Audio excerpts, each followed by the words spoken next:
नमस्कार। वैदिक ज्योतिष में पाठ 23 में आज हम आपको धन योग के बारे में कुछ फार्मूलेस बताएंगे, विधि बताएंगे और जानते हैं कैसे धन योग किसी की जन्म पत्री में बनता है और उसका क्या लाभ होता है और वो कब कब एक्टिव होता है। तो जानिए। धन योग वैदिक ज्योतिष पाठ 23 नंबर। पहला फार्मूला ये है कि यदि द्वितीयेश और पंचमेश में स्थान परिवर्तन हो, ये द्वितीय भाव है और ये पंचम भाव है। द्वितीय भाव का स्वामी 7 नंबर की राशि का शुक्र है और पंचम का स्वामी शनि है। ये दोनों आपस में स्थान परिवर्तन करें और इनकी युति वयेश के साथ ना हो। ये वयेश है 5 नंबर का स्वामी सूर्य, इनकी युति वयेश के साथ ना हो तो ये धन योग बनेगा। इसी प्रकार द्वितीयेश लाभ भाव में और लाभेश द्वितीय भाव में ये धन का भाव है, ये लाभ का भाव है। लाभेश अगर धन भाव में और द्वितीयेश लाभ भाव में है तो धन योग होगा और इनकी युति वयेश के साथ ना हो, क्योंकि वयेश धन भाव की योगों को कम करता है।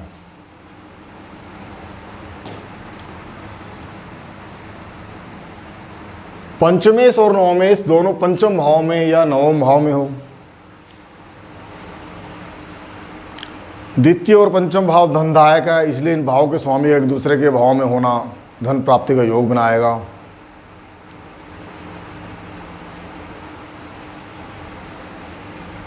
और पंचमेश और नवमेश दोनों पंचम में या नवम में हो। जैसे पंचमेश यहाँ पर मकर राशि का स्वामी शनि है और नवमेश यहाँ पर शुक्र है, दोनों पंचम में है और उनकी युति वयेश के साथ नहीं है। यानी शुक्र शनि के बीच में 8 डिग्री से कम की युति होनी चाहिए और सूर्य के साथ ना हो। और ये पंचम में है, पंचमेश और नवमेश पंचम में है या पंचमेश और नवमेश नवम में है। शुक्र शनि 8 डिग्री से दोनों के बीच में कम फासला हो तो ये धन योग बनता है।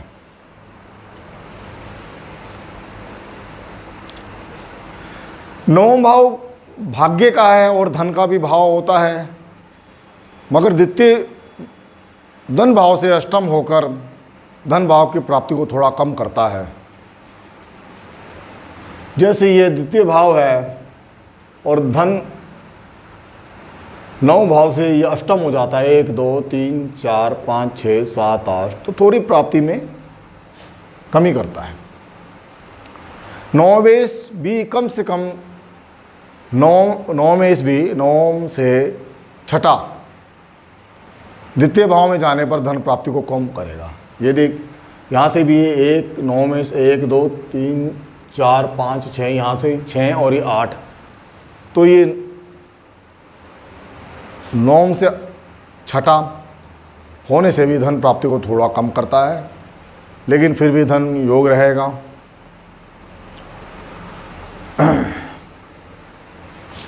पांचवा फार्मूला ये है, गुरु का द्वितीयेश और बुध के साथ युति संबंध हो। गुरु धन का कारक है, गुरु लाभ का कारक है, तो कारक का द्वितीयेश और बुध के साथ युति संबंध हो। कारक द्वितीयेश धन का भाव है और कारक के साथ है, जैसे गुरु यहाँ पर पंचम में है, द्वितीयेश शुक्र है, बुध है यहाँ पर के साथ संबंध है, बुध बुद्धि का कारक है। तो गुरु धन का और लाभ का कारक है और बुद्धि लाभ का कारक दोनों आपस में मिलेंगे और ये द्वितीयेश के साथ यहाँ पर संबंध हो जाते हैं तो प्रचुर धन, विपुल धन कमाने की क्षमता रखेगा ऐसा जातक इस योग में।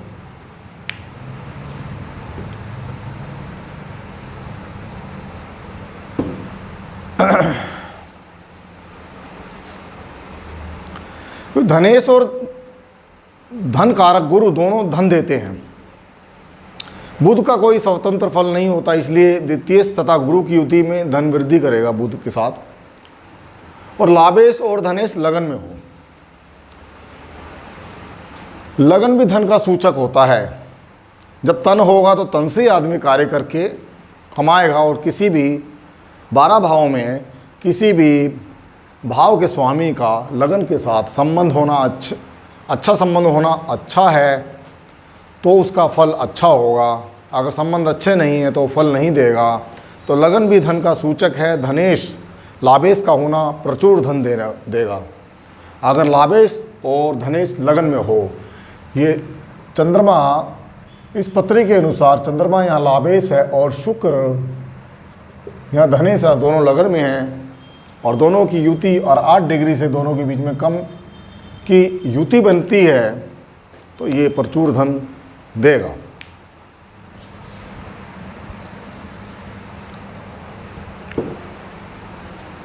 इसमें यह चीज़ देखने वाली कि कारक अपने भाव में अकेला ना हो। जैसे गुरु धन का, लाभ का, पंचम का, नवम का कारक है। अगर गुरु धन भाव में अकेला है, लाभ भाव में अकेला है, तो वो अपना संपूर्ण फल देने में असमर्थ होगा। कारक अपने भाव में अकेला ना हो। अब प्रचुर धन की प्राप्ति कब होगी? द्वितीयेश की महादशा में पंचमेश की अंतर्दशा हो। जो द्वितीयेश है इसकी महादशा में पंचमेश की अंतर्दशा होगी माफ़ कीजिएगा, तो प्रचुर धन मिलेगा। या पंचमेश की महादशा में द्वितीयेश की अंतर्दशा हो तो प्रचुर धन प्राप्ति होगी।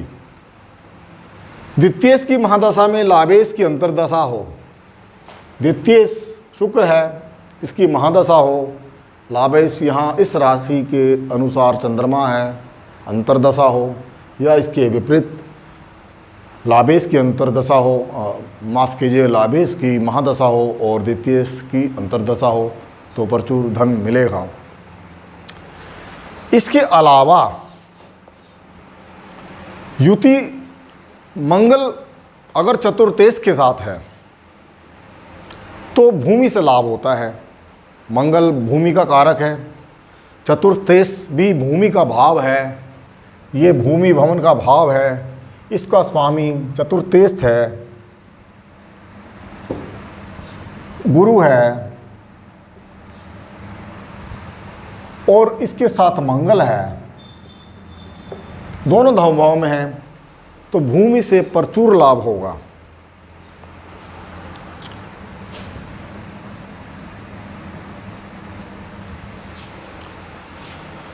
इसके अलावा कर्मेश अष्टमेश के साथ धन भाव में हो। कर्मेश यहाँ पर बुध है, अष्टमेश यहाँ पर मंगल है।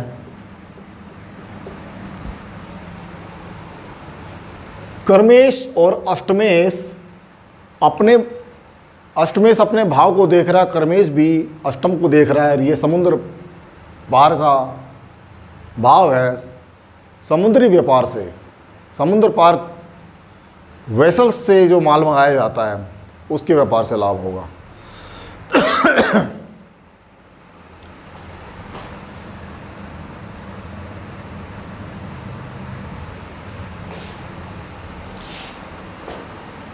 इसके अलावा कर्मेश चंद्रमा शुक्र के साथ हो, द्वितीयेश के साथ हो और धन भाव में हो तो विदेशी शराब और समुद्र से पार से लाभ होगा। जैसे कर्मेश यहाँ पर बुध है, माफ़ कीजिए कर्मेश यहाँ पर चंद्रमा है और द्वितीयेश यहाँ पर शुक्र है। अपने भाव में है, चंद्रमा 7 में है। दोनों की दृष्टि यहाँ पर अष्टम भाव में पड़ती है। अष्टम भाव विदेशी समुद्र पार की यात्राओं का भाव है। विदेश, पानी के रास्ते जो लोग विदेश जाते हैं और विदेशी माल जो पानी के रास्ते आता है उससे लाभ होगा। उसमें मुख्यतः विदेशी शराब, क्योंकि चंद्रमा शुक्र के साथ है, शुक्र एंजॉय का कारक है, तो एंजॉय की वस्तुएं जैसे शराब हुई, और चंद्रमा जल का कारक है और जल को देख रहा है, तो मुख्यतः विदेशी शराब से पानी के रास्ते मंगा के लाभ कमाने का धन योग बनता है। तो इस प्रकार हमने देखा किस किस प्रकार धन योग बनता है, और इस संबंध में अगर आपको कोई चर्चा करनी, कोई शंका है, तो आप कमेंट्स बॉक्स में जाकर लिख सकते हैं। आपका ये प्रोग्राम देखने के लिए बहुत बहुत शुक्रिया। सब्सक्राइब करने के लिए बहुत बहुत शुक्रिया। आपका दिन शुभ हो। नमस्कार।